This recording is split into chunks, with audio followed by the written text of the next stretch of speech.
Continuamos com a nossa série de entrevistas com os candidatos a prefeito de Maceió. Lembrando que o nosso objetivo é discutir propostas e projetos para os problemas da capital alagoana, conhecer os candidatos sem ataques e ofensas aos adversários. Eu converso hoje com Paulo Fernando dos Santos, do PT. Muito boa tarde, candidato. Um prazer recebê-lo aqui no nosso estúdio. A população maceioense enfrenta aí sérios problemas no atendimento à saúde pública, né? O senhor defende a ampliação do PSF, mas realmente a cobertura de Maceió é baixíssima, mas este programa é um programa muito caro. Com que recursos o senhor pretende fazer essa ampliação desse sistema ou o senhor tem outra estratégia? Boa tarde, dizer que é um prazer estar participando aqui da entrevista, parabenizar toda a direção, o corpo técnico. Veja bem, primeiro que os recursos existem, eles são repassados pelo governo federal, na sua maioria, isso é verba vinculada, e também o município tem um pequeno percentual. O Maceió detém a menor cobertura do PSF das capitais.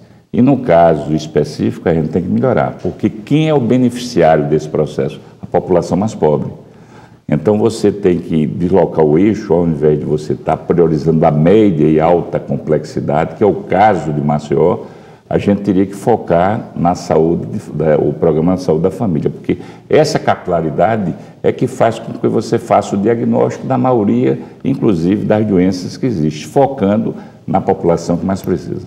Vamos falar agora de educação. De qual forma o senhor pretende implantar a escola de tempo integral no ensino fundamental?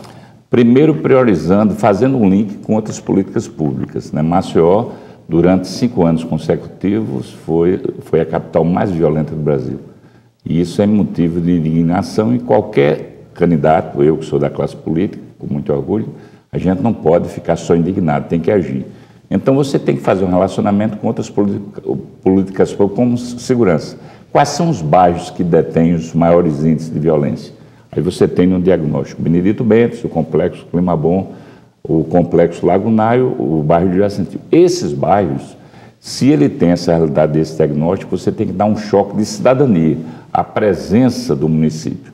Então você tem que ter uma tratativa, uma prioridade para colocar as escolas de tempo integral. Mas não só isso, é necessário você ter também um programa fundamental, que é a instalação das creches.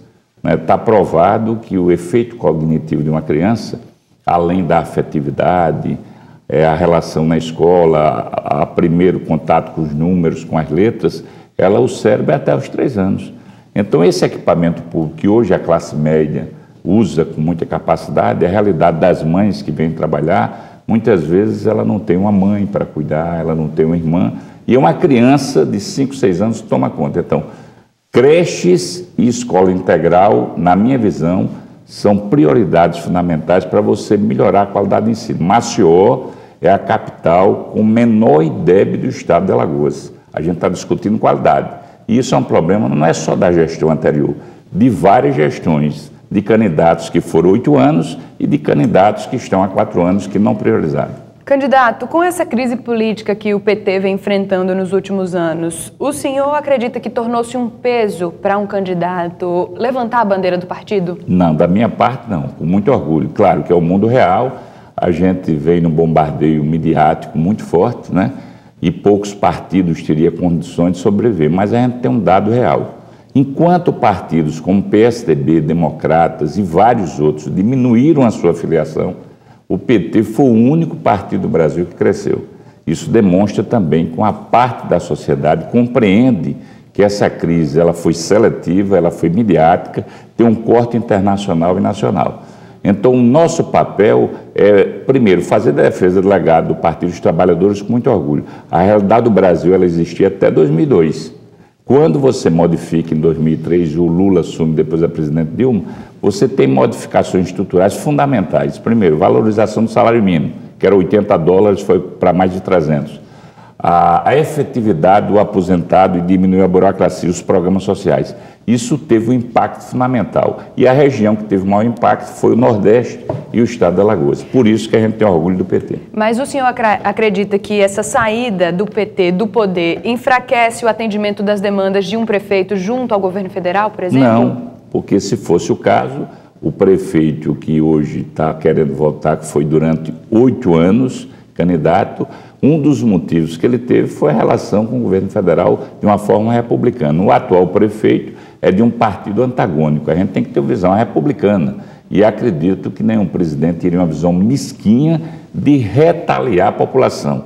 A discussão não é só comigo e o presidente, é com a população. Na realidade, o que está precisando é que a prefeitura tenha um portfólio, apresente projetos e não percam recursos, como ocorreu no estado o ano passado. Em média, Alagoas devolvia, em média, 100 milhões de reais por falta de capacidade de gestão. Isso não pode ocorrer.